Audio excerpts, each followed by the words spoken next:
Ahora analicemos el podcast más grande del mundo, que es la experiencia de Joe Rogan y sus pensamientos y sentimientos sobre que Bitcoin se convierta en lo que él llama una moneda universal y cómo esto probablemente afectaría a las criptomonedas de Bitcoin, así como a la trayectoria de los precios. Entonces, analicemos esto. ¿Y cuántos de ustedes escuchan este podcast reciente con Joe Rogan discutiendo esto? Déjamelo saber en los comentarios a continuación y un gran saludo a Joe Rogan. En su último episodio de The Joe Rogan Experience, Rogan dijo que es optimista con respecto a la criptomoneda King y cree que puede convertirse en una moneda universal. Él llama a Bitcoin la criptomoneda más fascinante y tiene mayores posibilidades de implementación universal.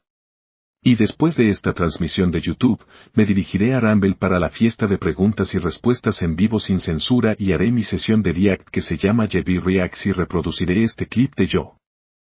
El podcast de Rogan es solo para su información. Pero de todos modos, volvamos a lo más destacado. Como puede ver compartido aquí por Watcher Guru. En ese momento Joe Rogan dice que Bitcoin tiene la posibilidad más probable de convertirse en una moneda universal. Y avíseme si está de acuerdo y no está de acuerdo con Rogan. Estaba hablando con Sam Altman, el fundador de OpenAI. Fanático de la discusión muy interesante. Dice que Bitcoin, la que tiene más posibilidades de convertirse en una moneda universal viable, está liderando la escena criptográfica. Como sabemos, actualmente el comercio es de solo 28.000, lo que lo deja aquí, la cantidad que puede haber es limitada. La gente puede explotarlo y eso para mí es muy fascinante, dice Joe Rogan. También comenta sobre las personas que viven sus vidas con Bitcoin. A diario. Rogan utiliza a Andreas Antonopoulos, un empresario tecnológico de Grecia, como ejemplo de implementación de Bitcoin en la vida diaria. Un saludo a Andreas Antonopoulos. En realidad, fue él quien me pilló Orange y citó a Rogan aquí sobre Andreas. Cuando habla de ello, lo está viviendo. Todo lo que paga es en Bitcoin.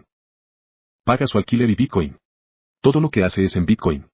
Predica ahora. Bitcoin, como sabemos, es el criptoactivo pionero que ha cautivado al mundo financiero desde sus inicios, aproximadamente 14 años después. Y, además, es ampliamente reconocido que algunas entidades e individuos ejercen una influencia considerable sobre este tesoro digital. Bitcoin ha sido uno de los activos más rentables durante la última década y, según blockchain.com, de los 35.197 días, Bitcoin ha sido rentable durante 3.129 días. Y hace unos años, Rogan firmó un acuerdo por el que le pagaron $100.000 en Bitcoin, lo que en última instancia significa que Joe Rogan ahora es Bitcoin. Ha tenido a Andreas Antonopoulos en el programa muchas veces. Personalmente, me encantaría ver a Michael Saylor o Max Kaiser, Orange Pilling, Joe Rogan, pero ¿qué piensas si tienes que elegir un nominado para que Joe Rogan entreviste a alguien sobre Bitcoin? ¿Quién sería? ¿Sería yo? Personalmente, volvería a nominar a Saylor o Max. Me encantaría ver cualquiera de los dos, pero déjame saber tu opinión en los comentarios a continuación. Y nuevamente, agradezcamos a Joe Rogan por atraer más ojos y oídos sobre Bitcoin y sus capacidades y lo que representa porque